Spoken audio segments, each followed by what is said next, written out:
Yeah, it's mindset cafe, we all about that mindset. Gotta stay focused, never settle for less. It's all in your head, how you think you manifest. So get ready to rise, cause we about to be the best. Gotta switch it up, gotta break the old habits. Get your mind right, turn your dreams into habits. No negative vibes, only positive thoughts.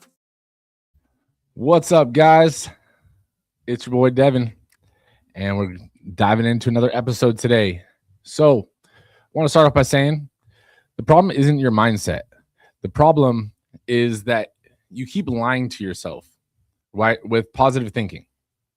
You keep saying it'll work out. You keep saying things like I'm just staying positive. You keep saying, you know what? It's not that bad. But your weight is the same, your money is the same, your business is the same, your stress is the same. So no. It isn't positivity. Right? It's not. It's avoidance. And I got to say, like, optimism is useful, right? But blind optimism is expensive, right? Optimism is useful, but blind optimism is expensive because optimism doesn't fix problems. Decisions do. But what's up, guys? Welcome back to another episode of the Mindset Cafe podcast. Again, it's your boy Devin. And today I want to talk about the dark side of positive thinking, right? Not real optimism, not real belief, all right? I'm talking about blind optimism. The kind that feels productive but delays the hard work. The kind that keeps you comfortable while your life stays the same. So let me make it simple. This goal has one episode, or not one episode. This episode has one goal. To stop using positive thinking as a mask and start using truth and action as your fix, right? Because hope isn't a strategy. And if that annoys you, good. You need to hear this, right? So here's the core thesis, the core idea, right? You're going to hear again, just so you keep it at top of mind, right? Optimism is useful, but blind optimism is expensive. All right, let's get into it. Positive thinking feels productive, but sometimes it's the real reason that people stay stuck. And here's why. Because it gives you that feeling of progress without the pain, right? You feel a little bit better, but nothing actually gets better. And that's a problem. So most people confuse that good mood with a good plan. And that's why they lose. And potentially that's why you're losing, right? They say, I'm just staying positive, but they don't want to change any of the inputs. They have the same habits. They have the same actions. And guess what? They're getting the same results. So let me say it a little bit cleaner for you.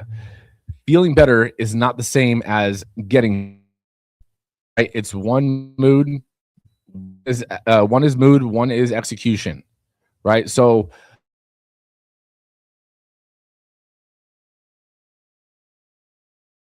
thinking becomes toxic when it replaces action, delays decision, or blocks honest self-assessment. That's it. 3 things. It replaces action, it delays decisions, and it blocks the truth. Because hope is not a strategy. Hope is a feeling. Strategy is a plan, right? With numbers, with deadlines. And if you don't have those numbers and you don't have those deadlines, then you don't essentially have a strategy. You have a wish. And is that wish going to come true? Who knows, right? Optimism is often used just to avoid the pain, not to solve the problems. So you'll say things to yourself like, it'll work itself out. I just need to stay positive. It's not that bad yet, right? That's not strength. That's delay, right? And with that delay, there's a cause and an effect. If you stay positive instead of precise, then the problem just grows because time keeps moving. Bills keep coming. Health keeps moving. The markets keep moving, right? Your competitors will keep moving. but you're staying positive and refusing to be precise. So you're not moving. You're not protecting yourself.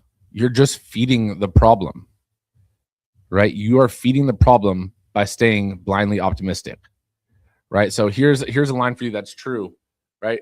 Positive people delay endings longer than anyone because they keep thinking it might just turn around. Let's just give it a little more time. I don't want to be negative, right? And it's like, come on, right? With business, you keep losing month, right? You keep a weak employee, but they have potential. You keep a bad, let's say you're in a business partnership, well, we've been through a lot, right? You're in a relationship, you stay in something that's clearly not working because, we've had good times. Like you're living in the past. Let's say for your fitness, you keep a broken plan because you're like, you know what? I'm going to lock in next week. It's like, really? If you haven't locked in yet, well, why not? But here's the truth about that, right? And I'm going to be a little bit blunt. Most failures don't explode. They bleed out slowly, quietly, month by month. While you're staying hopeful, essentially, and you're thinking, but I'm not giving up, so I haven't failed. It's like, nah. Sometimes you're not being persistent. You're just scared to end it. You're scared to change it, right? And that positive thinking becomes dangerous when you're lying to yourself. And then your optimism and you're saying, well, I'm doing my best. Reality is asking you essentially, well, is it working? Right? You do your best, but if it's not working, then, there's kind of your answer, right? Most people hate that question, but it forces you to look at the numbers. It forces you to look at the results. And numbers don't care how positive you are. The numbers are the numbers. Numbers don't care how hard your week was or how many things you had to do, or your numbers don't care what you meant to do, right? So the rule for you is essentially, if you can't look at the numbers, you're not being positive. You're being evasive. You're avoiding the truth because the truth would force you to change, and the truth hurts. And I just want you to know, if you can't track it, you can't improve it. Business, fitness, whatever, right? And that's not trying to be motivational. That's just the mechanics of success, the mechanics of growth, right? Reality is measurable in any aspect of life, right? I'll say it again. Your reality is measurable, right? In any area of life. So what I mean by numbers, here's some things, for example, like your weight, how many calories you're eating, how many steps you've got in, how many workouts you've done, how many hours are you sleeping. For business, what is your revenue? How many leads have you gotten in? How many calls were made? How many follow-ups? What is your close rate, right? What are the deadlines met? What are the deadlines missed, right? There's a cause and there's an effect. There's a cause and there's an effect to everything in life. If the numbers aren't moving, your mindset isn't the issue. Your inputs are. So don't sit there and visualize, fix the inputs. Visualizing isn't going to fix them for you. Change the game plan. Most people want to feel confident first, but winners earn their confidence by tracking and executing. They track actions, not their feelings. I don't give a shit how you feel. Are you doing what you need to do? So let me give you a simple scoreboard for this. 3 numbers. That's it, right? For fitness, the things you're going to track essentially are your weight trend, right? Are you going up or down? How many steps per day? How much protein are you eating per day? That's where you can start, right? For business, how many leads are you getting in per day? How many calls are made per day? And what was the cash collected for the week? If you don't track it, you don't control it. If you don't control it, you don't get to be surprised, right? If you don't track it, you don't control it. If you don't control it, you don't get to be surprised, right? Good vibes don't pay the bills. Good vibes don't pay the bills. Your execution does, right? And a lot of people want to use positivity like a blanket, essentially. They wrap themselves in content, podcast, motivational clips, vision boards, and quotes. And they might feel inspired, and you might feel inspired by that, but like that does nothing for you in terms of hard change, right? An entrepreneur example for you would be like you post motivation, you talk big, you plan, you redesign your logo, you tweak your bio on your social media handles, right? And you do the research of what you need to do, right? But then you avoid the things that are actually going to move the needle, right? Which is your cold outreach, your follow-ups, hard price changes, hard conversations, changing your offer, asking for the sale, right? That's the truth. Feeling good is easy. Getting better is not. And that's why most people value it so much, because they want to get better, and it's not easy. And if positivity does not lead you to action, it's not a tool. It's a drug, right? It's a drug to make you feel good right now.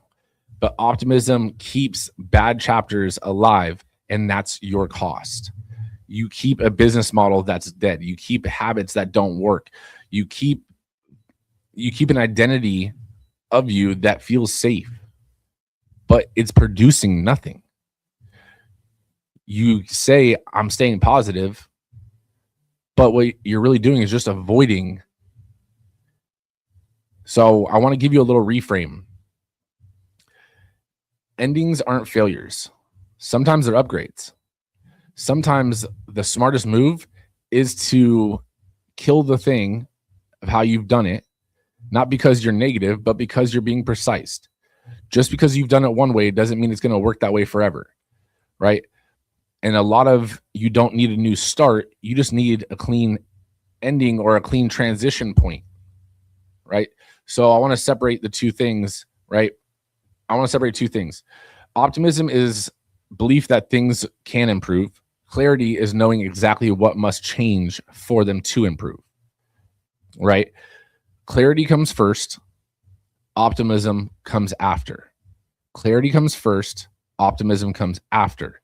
Because optimism without clarity is fantasy. And fantasy can be expensive in your timeline to success, right? It costs you time, it costs you money, it costs your health, it costs sometimes respect. And that's just a simple little checklist to make sure, or here's a little simplest to make sure that you're actually doing it, right? I want you to answer these facts. What's broken? Why is it broken? And what inputs or what things must change? And by what date am I going to change them? And if you don't answer them, you're not positive, you're drifting, right? If you can't answer those, you're staying the same. People use positive self-talk to avoid accountability. They say, you know what? I'm still learning. I'm new at this. But nothing changes after a week, after a month, after a year, right? And then they'll tell themselves, well, I'm just trusting the process. But there is no fucking process to what you're doing. I'm just being patient. You're avoiding a decision. You're hoping that the decision gets made for you. And here's a little that aspect. If nothing changes, it's not patience, it's procrastination. So stop fucking procrastinating. If you're thinking, but I'm trying, no. Trying without change is just repeating. Trying without changing something is just repeating the same cycle. You're going around in a hamster wheel, right? If you repeat the same week, you're not in the process, you're in a loop. So break the loop. You don't need better thoughts. You don't need better rules. You don't need, actually, I mean, it's because you don't need better rules, because rules remove emotion, right? And emotion can cloud your judgment. But I want to give you an example of that, let's say in business. If revenue is flat for 90 days, change your offer maybe, or change the wrapping to the offer. Not let's stay hopeful. Change the offer, or change the wording of the offer, right? Fitness. If your weight doesn't move for 30 days, adjust the calories, adjust the workout, how many times you're working out. Don't stay positive. Adjust, right? If energy sucks, then fix your sleep first. You don't need more supplements. You don't need more motivation. Sleep, right? Rules are simple. And if the way you can think about it, if this, then that, right? No debate, no mood, no story, right? If this, then that. What is the cause and what is the effect? How do I change it? If you can't track it, you can't improve it, right? So track metrics, then follow the rule. It's that simple, right? It is that simple. High performers are optimistic after they tell the truth, right? After they see the clarity in it, right? Because that's just the order. Truth or clarity first, the decisions second, optimism is third, and then execution, right? Optimism is fuel, but truth is the engine. Without the engine, fuel doesn't matter, right? I could give you a gallon of gas, but if you don't have a car to put it into, what is the gallon of gas worth, right? What does it do for you? Nothing. Winners don't stay positive, right? They stay honest. Then they work hard.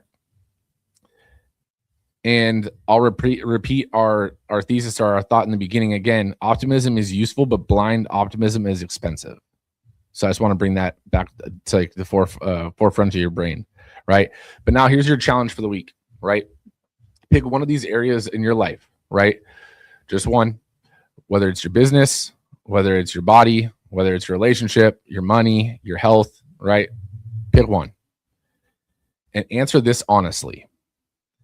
What am I being positive, quote unquote, about instead of fixing? What am I being positive about instead of fixing? And then do this, right? Pick a metric, pick a deadline, pick a decision. It's that simple, right? It's that simple, right? Track one number daily for 2 weeks, 14 days, right? For fitness, let's say your weight, business, maybe your calls, or fitness again, steps, business revenue, sleep for business or for fitness, right? And then what's the deadline, right? Set a 7-day deadline to make sure the decision you're making, to make a decision, right? Since you've been avoiding it, make one change you've been delaying, right? Your offer for business, calories, schedule, boundaries, right? No one is coming to fucking save you. So build the system that you need to build the game plan that you need to build, because positive thinking doesn't change outcomes. Correct thinking does, right? Correct thinking does. And the correct thinking is tell the truth, make the call, do the work, repeat. Tell the truth, make the call, do the work, repeat. That's it, right? So again, last time I'm going to say this, but optimism is useful. Blind optimism is expensive. I hope that allows you to essentially analyze one aspect of your life this week and gets yourself to tell the truth, right? And analyze it and change it. But I appreciate you guys. I love y'all. If you guys have any questions, shoot me a DM. I'm always here for you guys. See you guys on the next one.